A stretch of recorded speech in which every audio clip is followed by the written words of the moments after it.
جو اغوا ہوئے ان پر کیا گزرتی ہے یہ ان کو ہی پتہ ہے۔ اب یہ ایک طرف ساری باتیں ہیں، پھر وزارت دفاع کے افسر نے کہا کہ رابطہ کرنے کے لیے وقت چاہیے۔ عدالت نے کہا کہ ان کے دفاتر چاند پر ہیں، جو رابطے میں وقت لگے گا، لوگوں کو اس نیز پر نہ لے کر آئیں کہ اداروں کا جینا مشکل ہو جائے۔ میں اس کیس کو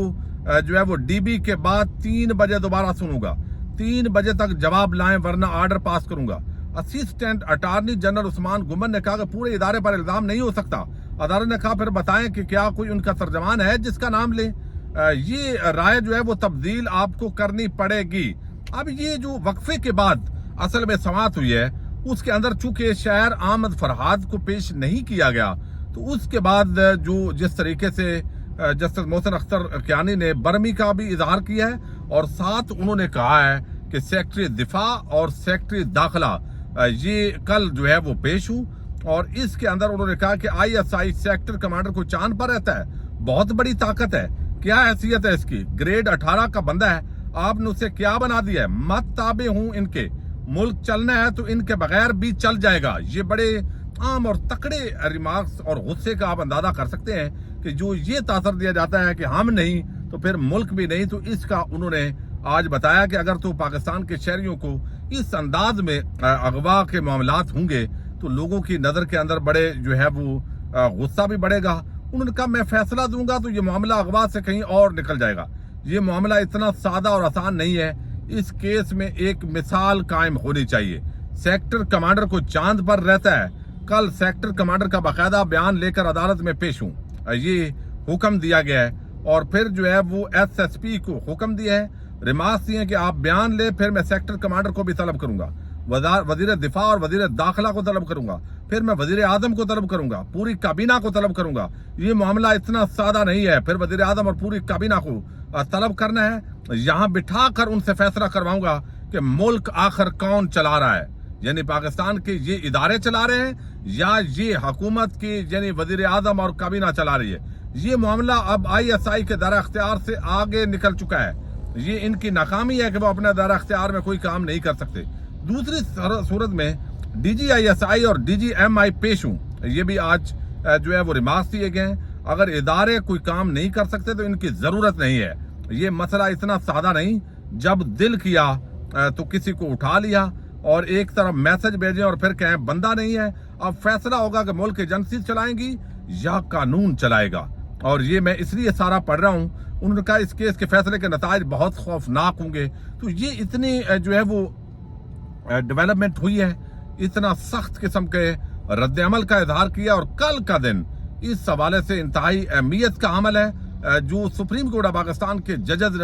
جس طریقے سے اب آئین اور قانون کے ساتھ کھڑے ہو کر جس انداز کے اندر بات کر رہے ہیں، یقینی طور پر یہ ایک بہت بڑی ایکسٹرا آرڈنری یہ ڈیولپمنٹ ہے۔ اچھا، دوسری طرف ایک اور معاملہ جو ہے وہ بھی بڑا جو ہے وہ شدید ہو گیا ہے، اور وہ یہ کہ آپ کو علم ہے کہ 5 انسداد دہشت گردی عدالت کے ججز ہیں جن کی تعیناتی لاہور ہائی کورٹ نے کرنی ہے۔ اب لاہور ہائی کورٹ جو ہے وہ مسلسل کہہ رہی ہے، لیکن حکومت جو ہے وہ چاہتی ہے کہ کسی بھی طریقے سے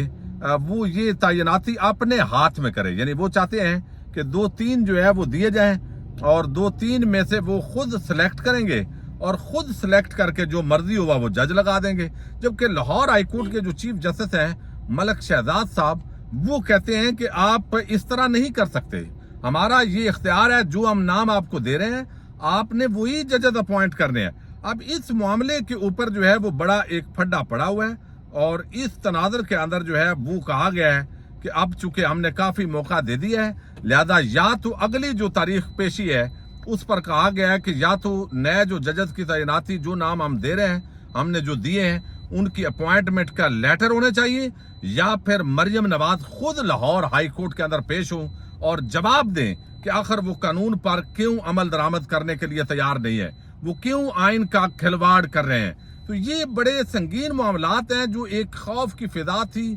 وہ خوف کی فضا اب ختم ہو رہی ہے، اور اب جو ادارے ہیں وہ تکڑے ہو کر اب میدان کے اندر آنا شروع ہو چکے ہیں، اور لگتا یہ ہے کہ کل اسلام آباد ہائی کورٹ کی جو سماعت ہے اس سے آج رات کوئی بڑا بریک تھرو ہو جائے، ورنہ جو معاملات ہیں وہ مسلسل جو اسٹیبلشمنٹ ہے اس پر دباؤ بڑھتا جا رہا ہے، ان کے جو حالات ہیں وہ خراب ہوتے جا رہے ہیں. ایک طرف پولیٹیکل انسٹیبلٹی ہے اور یہاں پہ جس انداز کے اندر قانونی اور آئینی محاذ پر